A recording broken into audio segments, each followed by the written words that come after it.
안녕 여러분.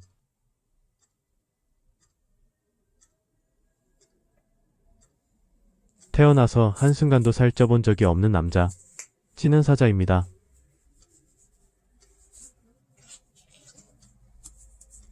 오늘부터 유튜브에 먹방을 찍어 올려볼까 합니다. 먹방을 찍는 이유는 먹방을 쿠실로 이것저것 맛난 것들을 다 챙겨 먹고 체중을 불려보기 위함입니다.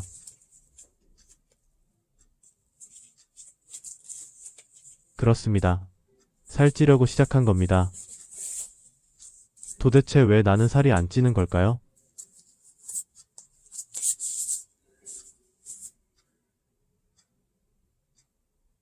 딱히 입이 짧은 편은 아닌 것 같은데 아무리 먹어도 살이 안 찝니다. 참 이상한 체질을 타고난 것 같습니다. 혹시 모르는 사이에 네안데르탈린의 유전자라도 이어받은 것일까? 아니 어쩌면 췌장이 서양인들보다 작아서 그런 것인지도 모릅니다.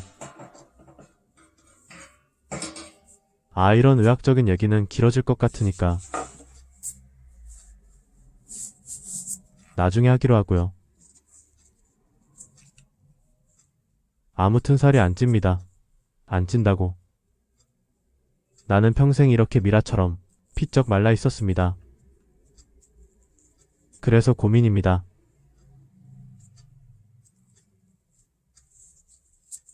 살이 안 쪄서 고민이라니 라고 할 사람들이 많을 겁니다. 그렇지만 체중이 안 줄어서 고민하는 사람이나 체중이 안 불어서 고민하는 사람이나 괴롭기는 매한가지입니다. 나는 세상과 반대로 살고 있습니다.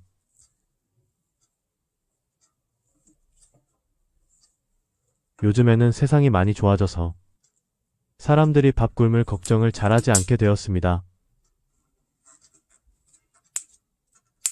이 땅에 사람들이 살기 시작한 이래로 이랬던 적이 또 있었을까 싶습니다. 내가 알기로는 없는 것 같습니다.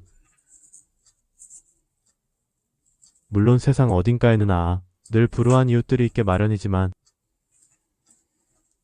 100년 전과 비교해보면 그 수가 많이 줄어든 것도 분명한 사실일 겁니다.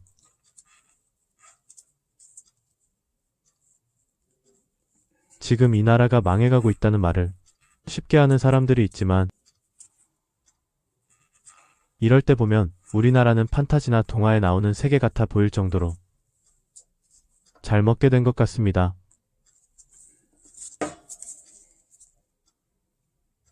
오늘날 사람들은 밥을 굶을 걱정을 하는 게 아니라 어떻게 해야 음식을 배불리 먹고도 적정 체중을 유지할 수 있을지를 끊임없이 걱정하며 살아가고 있습니다. 이것은 세대를 불문한 절대 다수의 고민이기도 합니다. 그렇지만 이제 위고비 같은 식욕업 제재들이 우후죽순으로 쏟아져 나오는 판이니 살을 빼려는 사람들의 고생은 거의 끝난 것 같아 보입니다. 신약의 부작용 문제만 잘 해결된다면 체중을 줄이고 싶어하는 사람들에게는 아주 좋은 시절이 찾아올 것입니다. 이렇듯 온 세상이 살을 뺄 궁리를 하고 있는데도 나만 정반대의 고민을 하고 있는 겁니다. 나도 좀 살 빼는 문제를 가지고 고민해봤으면 좋겠습니다.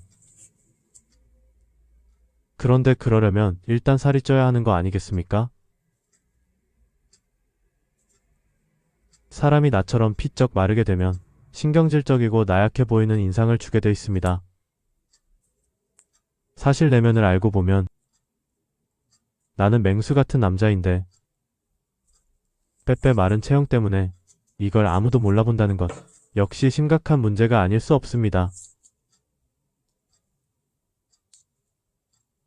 몸이 너무 가볍다 보니 태풍이 불기라도 하는 날엔 어디 바람에 날려가서 오즈아즈 같은데 떨어지지 않을까.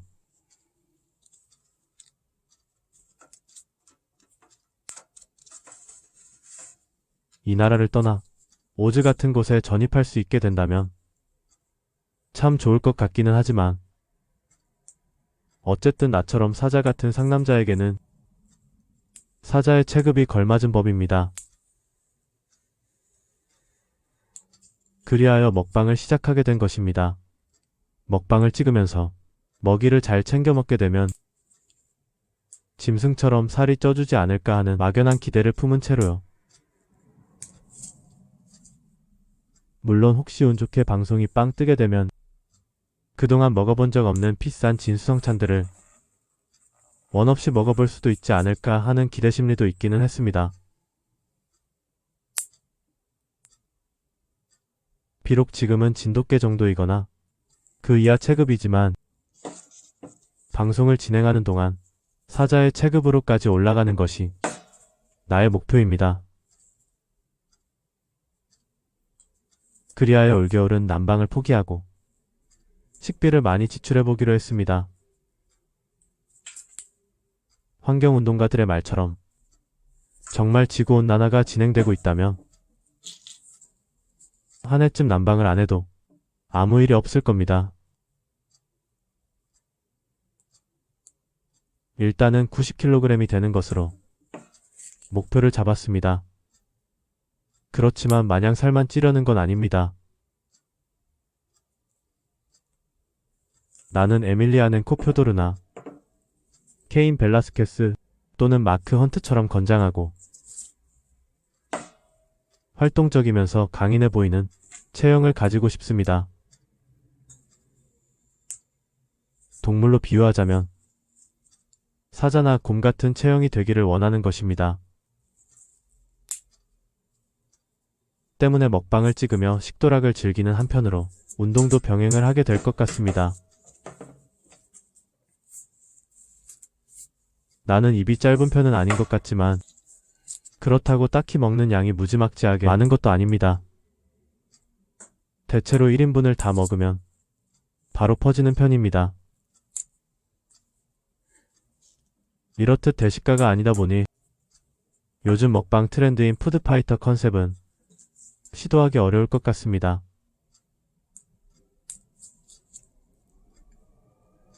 하지만 그렇다고 해서 어떻게든 더 먹어보겠다고 입에 억지로 꾸역꾸역 음식을 밀어넣는 미련한 짓은 하고 싶지 않습니다.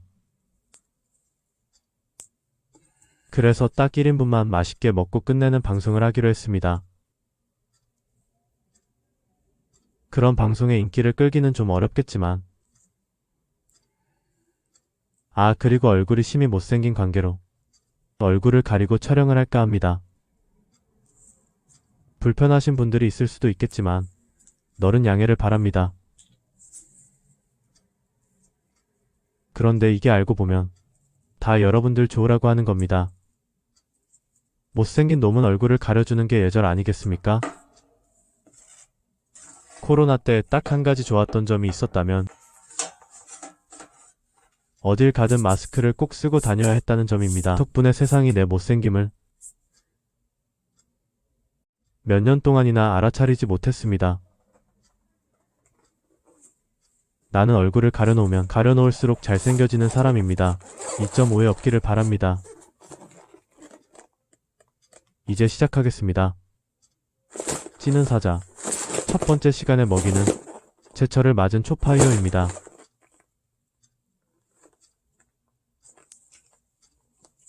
누가 뭐래도 초파이어는 겨울이 제철입니다.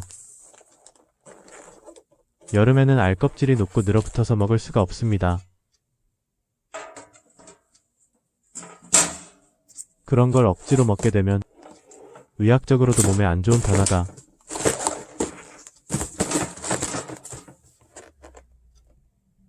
생기는지는 잘 모르겠지만 어쨌든 몹시 화가 나게 됩니다. 주문한 초파이어가 도착했습니다. 초파이어를 싸게 사려면 한 번에 6마리를 사는 것이 가장 좋습니다. 최저가로 주문해도 포장 잘 된 녀석들을 택배 아저씨가 집까지 가져다 줍니다. 그러나 만일 제조일이 최근이라면 싱싱한 초파이어가 몸부림을 치며 탈출을 시도할 수도 있습니다. 이번에도 사납게 퍼덕이는 바람에 하마터면 놓칠 뻔했습니다. 초파이어가 이렇게 날뛰는 것은 초파이어의 아래 함유된 카페인의 각성 효과 때문입니다. 때문에 초파이어를 손질할 때에는 반드시 홍두깨로 때려서 미리 기절을 시켜야 합니다. 이제 홍두깨로 기절시킨 초파이어를 손질해 보도록 하겠습니다. 초파이어를 손질하는 데 있어서는 아가미를 찾아내는 것이 무엇보다 중요합니다. 초파이어의 아가미는 아주 얇아서 일반인들에게 잘 보이지 않기 때문입니다. 나처럼 숙련된 사람만이 초파이어의 아가미를 찾아낼 수 있습니다. 아가미를 찾고 나면 요리가위를 크 틈으로 찔러 넣고 요리조리 움직여가며 대가리를 제거합니다. 요리가위에서 가장 중요한 부분은 눈알입니다. 전문가라면 절대로 이 요리가위의 눈알을 떨어뜨려서는 안 됩니다.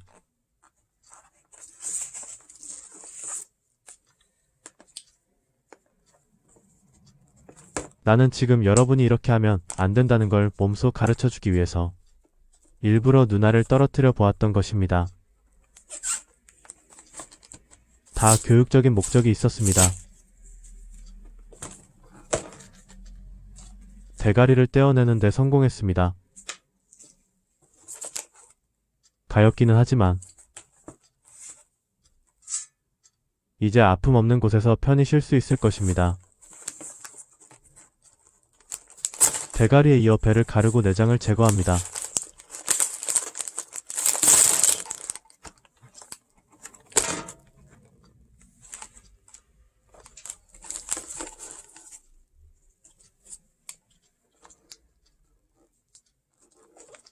지금 나는 여러분이 이렇게 하면 안 된다는 걸 몸소 가르쳐주기 위해 짐짓 눈알을 떨어뜨려 보았던 것입니다. 다 교육적인 목적이 있었습니다.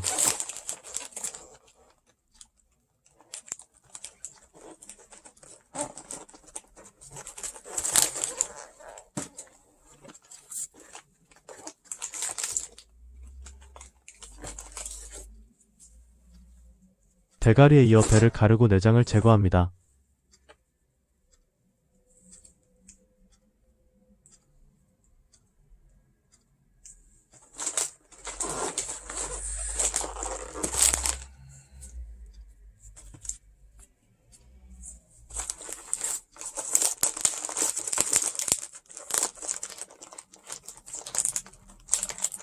그래야만 뱃속에 가득 찬 알들을 밖으로 꺼낼 수 있게 됩니다.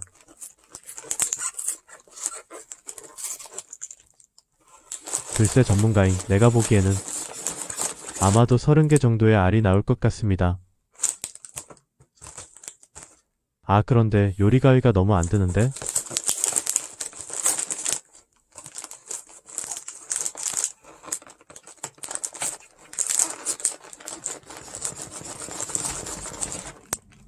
사실 이것은 요리가위의 문제가 아닙니다.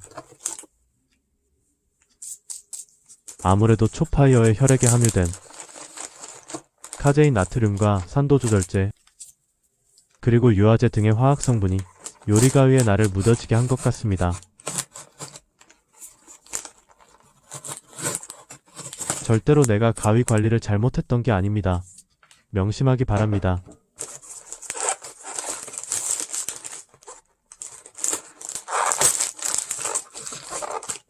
음모이론이기는 하지만 요즘 날고 기는 먹방 유튜버들이 초파이어 먹방을 잘하지 않는 데에는 이런 이유가 있지 않나 싶습니다. 맛이 없어서 그런 게 아니라 초파이어의 혈액에 담긴 독성 때문이 아닐까?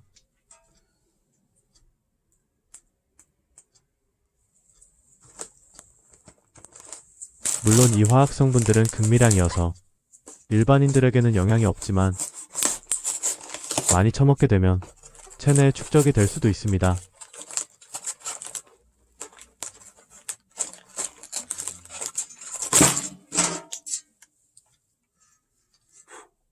그러니 초파이어 알을 대량으로 섭취할 때에는 조심을 해야 합니다. 하이라이트라.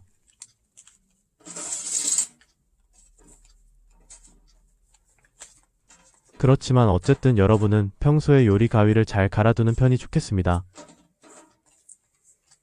드디어 알이 나왔습니다.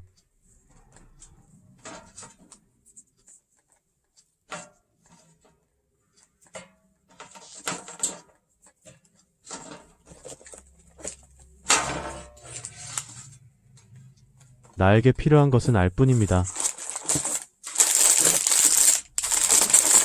초파이어의 껍질과 살은 나 같은 분에게는 쓸모가 없습니다.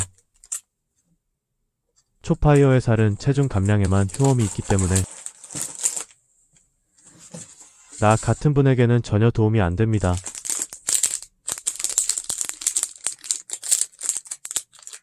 따라서 오늘 이 초파이어의 비늘과 살은 친애하는 시청자들에게 양보하겠습니다. 집에서 잘 끓여 먹기 바랍니다. 여러분의 체중과 수명을 확실히 줄여줄 것입니다.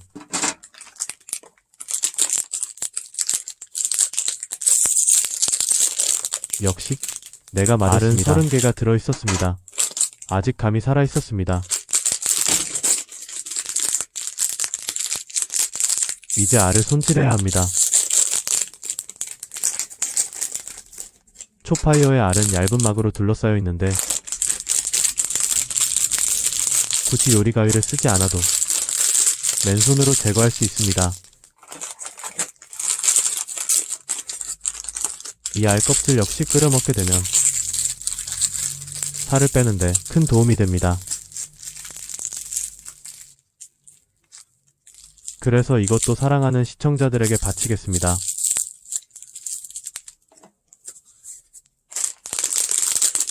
만약 초파이어의 알 껍질을 다 주워 먹었는데도 체중이 빠지지 않는다면 나를 고소해도 좋습니다.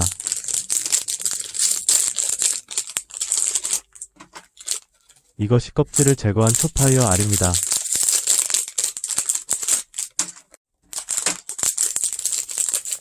나처럼 입이 작은 사자가 한 입에 넣기 힘들 정도로 통통하게 살이 올라 있습니다. 이것은 초파이어가 겨울이 지철이기 때문입니다.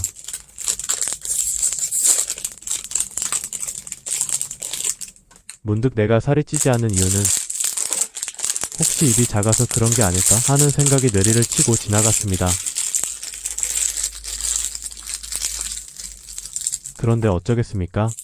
입을 찢을 수도 없고.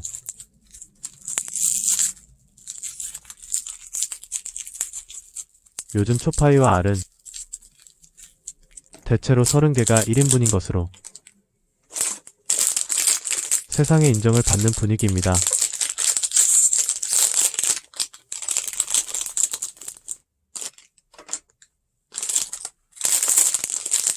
오늘도 아무 식당에나 들어가서 주모, 여기 초파이어 알 1인분 이라고 주문을 하면 대체로 알 30개를 이렇게 차려서 내오게 돼 있습니다.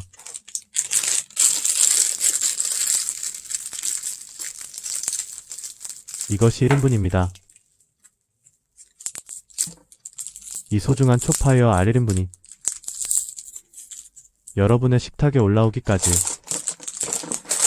어부 아저씨들과 식당 이모님들의 노고가 있었음을 잊어서는 안 되겠습니다.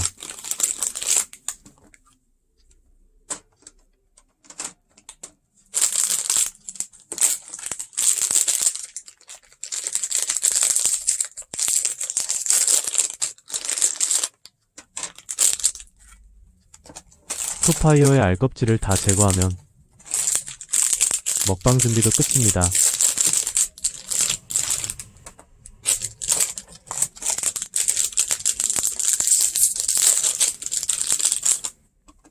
본격적인 초파이어 먹방은 다음화에서 계속하겠습니다.